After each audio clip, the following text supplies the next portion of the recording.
शेतकऱ्यांना आता आधुनिक तंत्रज्ञानाची मदत मिळणार. कृषी विभागाने महाविस्तार AI नावाने ॲप आणले आहे. यावर पिकांचे रोग, हवामान आणि बाजारभावाची माहिती एका क्लिकवर मिळणार आहे. कांद्याच्या भावात चढउतार सुरू आहे. नाशिकच्या बाजार समित्यामध्ये कांद्याला सरासरी 1700 ते 3000 रुपये प्रति क्विंटल भाव मिळत आहे. चांगल्या क्वालिटीच्या कांद्याला मागणी चांगली आहे.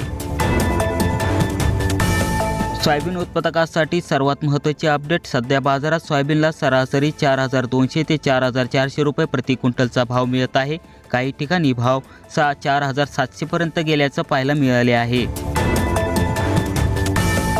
कापसाचे भाव अजूनही स्थिर आहेत, पण CCIची खरेदी केंद्र सुरू झाल्याने शेतकऱ्यांना हमीभावाचा आधार मिळत आहे. खाजगी बाजारात भाव हमीभावाच्या आसपास रेंगाळत आहेत.